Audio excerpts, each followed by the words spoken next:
بسم اللہ الرحمن الرحیم۔ السلام علیکم۔ سحری کی فضیلت۔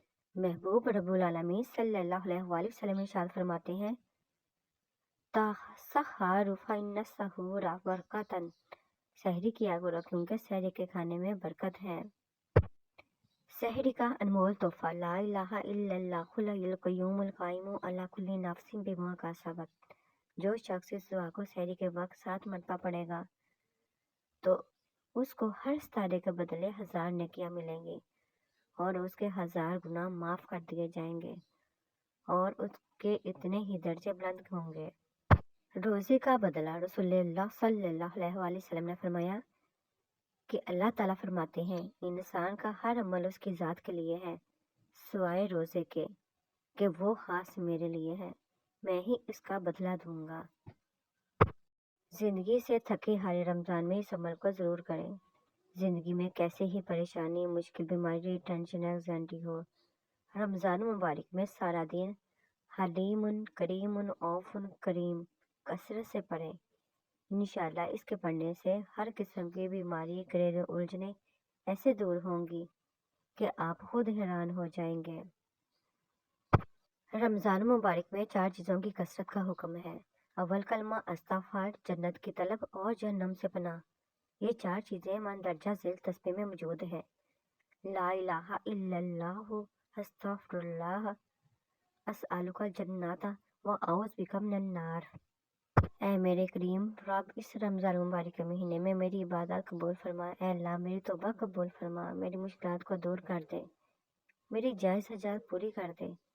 میرے رب العالمین، جو لوگ بیماریوں کا شکار ہیں ان کو شفا کاملہ عطا فرما، جو لوگ بے اولاد ہیں ان کو نیک اور صالح اولاد عطا فرما، جن بچوں اور بچیوں کی شادیوں میں رکاوٹ ہے وہ دور فرما، آمین ثم آمین یا رب العالمین۔ ایک بار موسیٰ علیہ السلام نے اللہ پاک سے پوچھا کہ یا اللہ، جتنا میں آپ کے قریب ہوں، آپ سے بات کر سکتا ہوں، اتنا کوئی اور قریب ہے؟ اللہ تعالیٰ نے فرمایا، اے موسیٰ، آخری وقت میں ایک امت محمد مصطفیٰ صلی اللہ علیہ وآلہ وسلم کی ہوگی، اور اس امت کو ایک مہینہ ایسا ملے گا جس میں وہ خشک ہونٹوں، پیاسی زبان، سوکھی ہوئی آنکھیں، بھوکے پیٹ جب افطار کرنے بیٹھیں گی تب میں ان کے بہت قریب ہوں گا۔ موسیٰ، تمہارے اور میرے درمیان 70 پردوں کا فاصلہ ہے، لیکن افطار کے وقت اس امت اور میرے درمیان ایک پردے کا فاصلہ بھی نہیں ہوگا، اور جو دعا وہ مانگیں گے اسے قبول کرنا میری ذمہ داری ہوگی۔ سبحان اللہ۔ روزے دار کے گزشتہ گناہ معاف کر دیے جاتے ہیں۔ رسول پاک صلی اللہ علیہ وآلہ وسلم کا فرمان ہے، جس نے رمضان کے روزے ایمان کے ساتھ ثواب کی نیت سے رکھے اس کے گزشتہ گناہ معاف کر دیے جاتے ہیں۔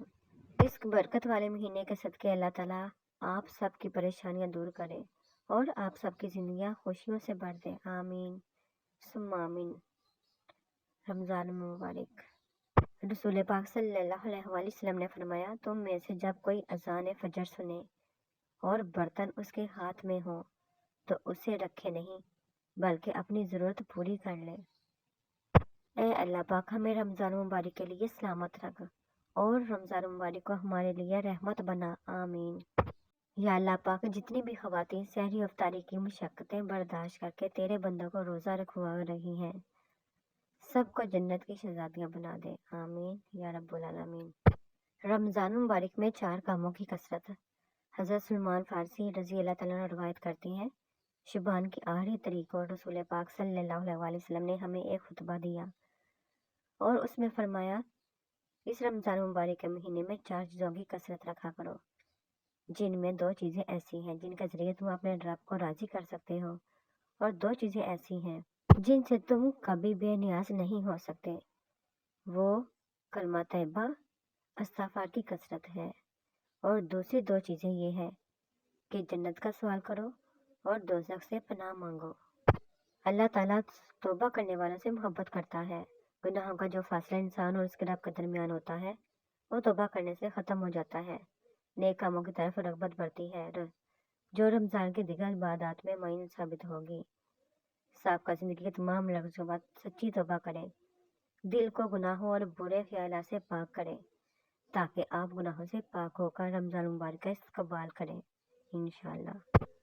کیا خوب عبادت بخشی ہے روزے میں آپ نے یا رب، صبر بھی، شکر بھی، فکر بھی، ذکر بھی، رحمت بھی، نعمت بھی۔